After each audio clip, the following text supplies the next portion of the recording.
So I've been gone from home for quite a while, and my son let me know that the house kind of stunk like electrical. He shut off the water heater, which is a good thing. So this video is about replacing the water heater. Should be really quick, but these can be nasty. Stand by.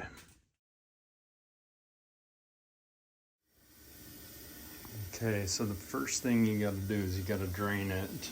You hook up a hose, run it outside.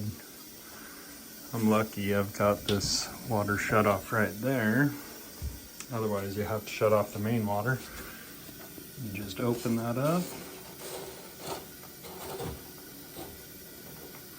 It starts draining. The other thing that's gonna help is go turn on a hot water valve in the house.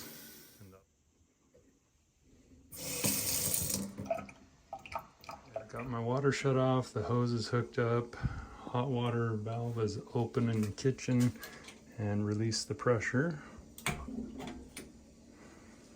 Keep it right there in the middle. You can hear it starting to drain. Now I'm gonna unhook this side, and then this side. This is the in, here's the out. That'll speed it up, then I can shut off the kitchen faucet.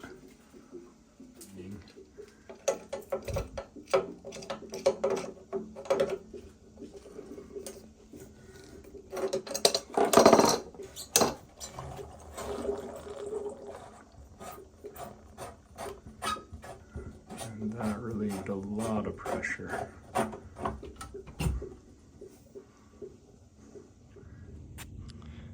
Very, very slow. All right, so my valve down here is plugged. It's plastic. This thing's probably 20 years old. So I'm gonna have to wheel it out because I don't want to open it.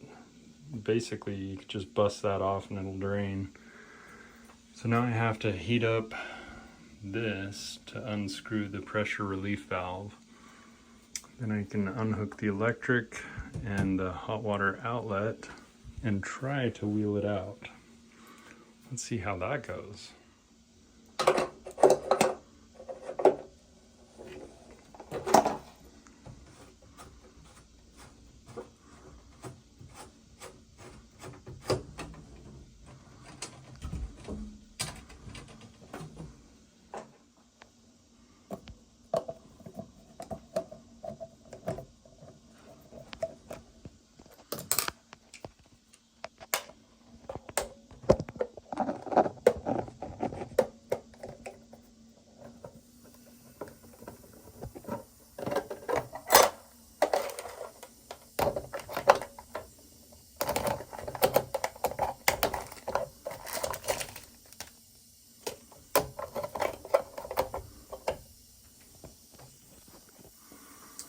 Okay, to unhook the electrical, you just take the cover off and then you can remove that. You're gonna have to unhook that ground wire and then just disconnect these. The electric will be cleared. Again, make sure your breaker's off. That would really suck. Okay, now my electric, my inlet and outlet for the water are unhooked. I've just got to desolder this, unscrew the pressure relief valve. Then I can try and wheel this thing out.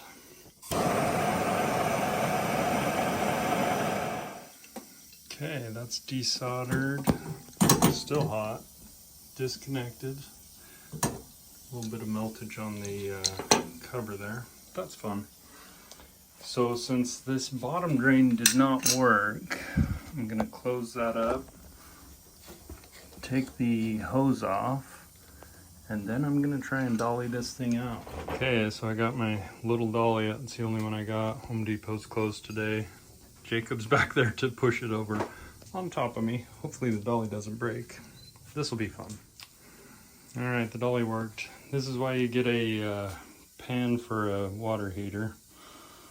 Of course, I forgot to get one last night, and I want hot water, so I'm just going to put it in without it. But I'll scrub and clean that up a bit. Okay, the only way we can get it in the truck Ready? is to drain it. Yep.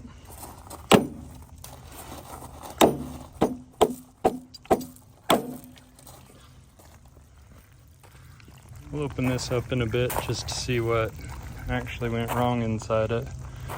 But it's probably 20 years old. It worked well for a while. Alright, this is the new one that's gonna go in. Let's unbox it. So pretty. Comes all wrapped in a nice bag. There's instructions on the box if you want. Alright, it's in position. Now I gotta hook up the water. Cold, hot. It's got a different type of drain valve there. So the pressure relief valve is up here on top. I'm gonna have to rig that up. I'll do that tomorrow because Home Depot's closed. That'll be a fun little project. And we'll be set. Alright, so once these are on, and you don't have to crank them super tight, they've got a little plastic insert that helps seal them.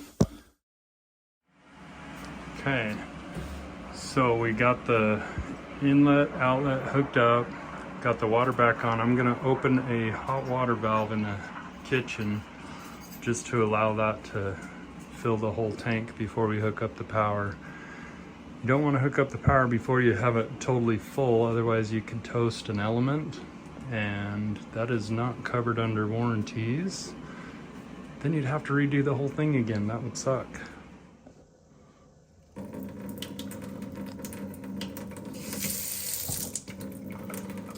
So we're just going to let that run until we get normal water pressure out of it. As the tank fills, it's just pushing air through the lines.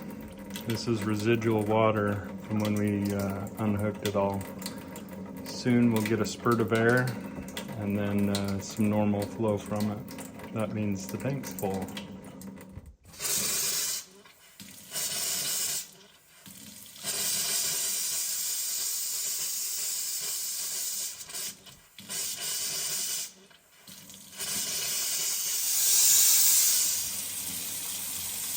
Alright, it's done blowing air. I'm still going to let it run for a minute, just to be sure.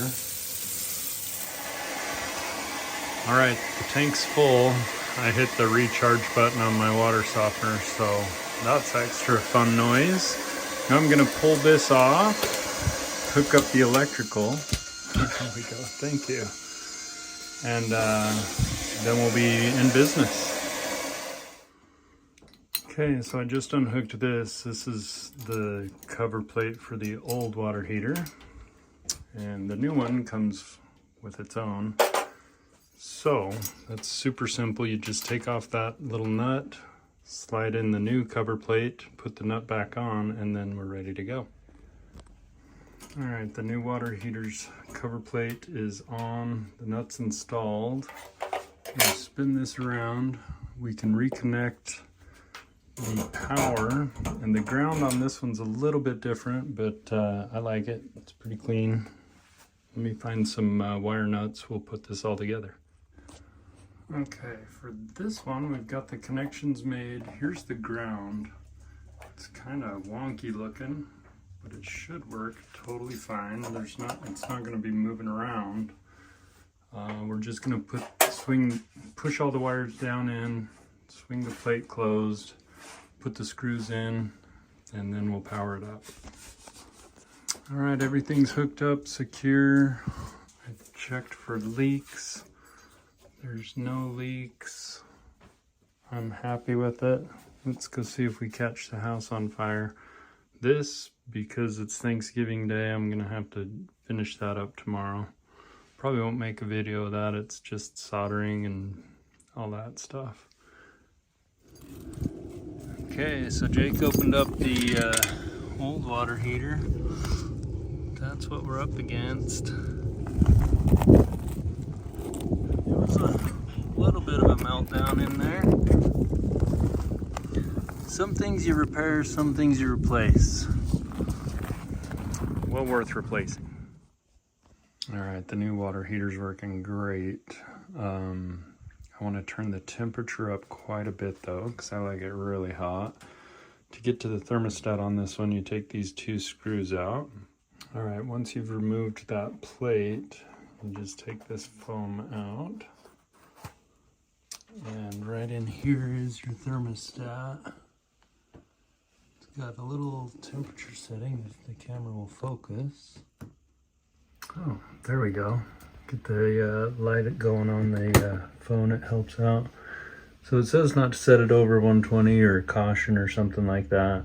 Turn off the power before you do it. All that stuff. I just turned it up to, oh, it's probably around 140. You put the phone back in and you're all set.